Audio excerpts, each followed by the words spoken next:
Hi, it's Lipstick Gal. Thank you so much for watching. I wanted to give you a short update on how things are going with my headache and my brain and my brain doctors. I've had so many people asking and just saying, I hope you're feeling better. And I thought it would just be easiest to do a short update for you. If you're not at all interested in anything other than makeup, please do not feel bad about not watching. YouTube is great. It has something for everyone. And if this is not something you're even remotely curious about, just go ahead and click out. That's totally fine. But I have been seeing a neurosurgeon in Seattle, the man who did 3 of my 4 brain surgeries, again, since December. And I've had 4 visits from the beginning of December until now, and done a lot of imaging, multiple CTs, an MRI, 2 different sets of shunt series x-rays where they take x-rays from the top of my head all the way down to my abdomen, because I have a device that's implanted in my brain and then has a tube that connects from here all the way down to my abdomen to siphon out excess spinal fluid if I happen to have any. It's a lot of different things are going on, and there's things that they're wanting to check off the list. This is fine, this is fine, this is fine, this is not causing your headache, and we're still in that process. So my neurosurgeon has done a lot of imaging, and he says, it looks okay, but let's double check. So he ran another shunt series x-rays from head to abdomen. Those looked okay. He says, the next thing I want you to do is I want you to get a nuclear medicine test. So on the 10th, and I don't know what day I'm going to be posting this, but on Tuesday the 10th, which is my youngest daughter's birthday, I will be having this test done. And the part that kind of makes me upset is I think they're going to have to shave part of my head. So they'll have to take my hair back and probably shave like right here, just a 1-inch kind of area, because they're going to have to insert a needle into the pump part of my shunt and put in a radioactive tracer to see if it moves from where it starts all the way through the whole system. And if for some reason it doesn't move out of this area, the shunt or the pump are defective. If it gets stuck up in the tubing is coiled, kinked, broken, what have you. And it's a great way to diagnose whether my shunt is working appropriately, whether it's just functioning. If that's fine and everything's okay, my neurosurgeon said the next thing we'd want to do is to admit you for a couple of days to do in-hospital pressure testing, which basically means they would, again, insert a little device here that would take a constant reading of my intracranial pressure. And the question has been, because I have lost a lot of weight and because my ventricles are much smaller than they started out as before they put the shunt in, am I being overdrained? Are they taking out, because of the setting that my shunt is at, is it removing too much spinal fluid? And if that's the case, they would adjust it to the appropriate setting if they could, or if even at the lowest setting it's still taking out too much, they would do a short surgery, a couple of puncture wounds here to go in and tie off the catheter or the tubing that runs the length of like from here all the way down to my lower abdomen. And then it would no longer, they turn it off, so it wouldn't be able to remove any more spinal fluid. And that might resolve my headache. And he said, and if that doesn't resolve your headache, then the question is, how long can you handle the pain you're in before we do surgery again? And he says, because all it would be doing is removing scar tissue. You very obviously have a blockage in this area and minimal spinal fluid flow.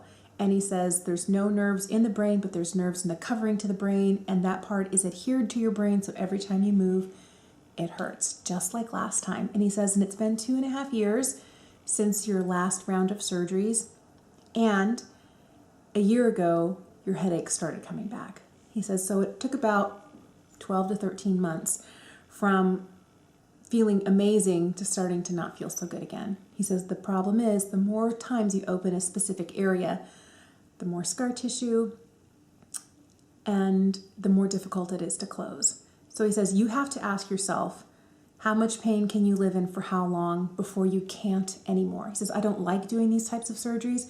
I don't really think they do much, but if it gives you some quality of life for a period of time.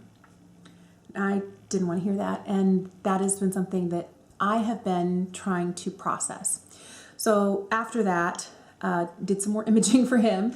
And later in the day, I went to see a neurologist who specializes in headaches. And I've seen her before too. She was the doctor that I saw before I saw the neurosurgeon 2.5, almost 3 years ago. I guess it was 3 years ago. It was the beginning of 2017. And she's seen me a lot. And the one thing that she told me, she says, so much has changed in your medical history. She goes, I don't think, even though your head pain feels the same and is located in the same place, I don't think that I would say it's the same headache, because you've lost more than 100 pounds. You no longer have sleep apnea. You no longer have dizziness. I used to have days, like weeks at a time, where I was so dizzy that if I stood up on my own, I'd fall over. I couldn't drive a car. I'd have to like reach on and hold on to walls and leaning into things, or crawl on the floor to get to the bathroom when I was the only one home. And when my kids were home, I'd make them walk in front of me so I could hang on to their shoulders and they could, keep me steady as they took me back and forth to the bathroom. She goes, you're not dizzy anymore. You also don't have numbness and tingling in your face anymore.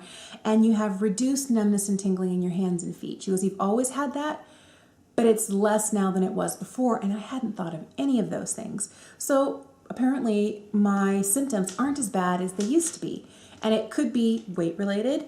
It could be just a byproduct of the previous surgery, that things are better than they used to be, and all I am focusing on is the pain right now. So she did one thing that made my headache terrible, and it took 5 days to get to the point where I could finally get out of bed again. So she did something that I thought wasn't going to work, turned out not working, but she wanted to try because she says, your headache's not the same. Let's just try it and see if it helps. She did suboccipital nerve blocks, where she takes a mixture of steroids and lidocaine or a numbing agent and injects it at the base of my head and in my neck. And she did it only on the right side. And by the time she got the second syringe full in, I was like, it's like trying to catch my breath and nearly in tears. She's like, diagnostically, this is only making you worse. We won't do the other side. But then I had to drive home like 4.5 hours after that. It was a lot, but that's okay. I made it home. I'm feeling better now. She says, okay, so we tried this. It doesn't work. Another thing I want you to do is take a high dose course of steroids. And so I am currently taking a high dose course of steroids. My headache is a lot less than it was a week ago, but it's just barely getting back to where it was before she injected me. So I don't know whether the steroids are helping or whether my body is just like finally getting back to its normal. I don't know. And the hope with the steroids would be that it would help to decrease the inflammation of the dura, or the covering to the brain, where it looks like it's adhered itself to the cerebellum. Cerebellum is the bottom part of your brain. The covering to the brain, you're supposed to have some space in between. And if it sticks all the way, then every time you move, it pulls and it hurts because there's nerves.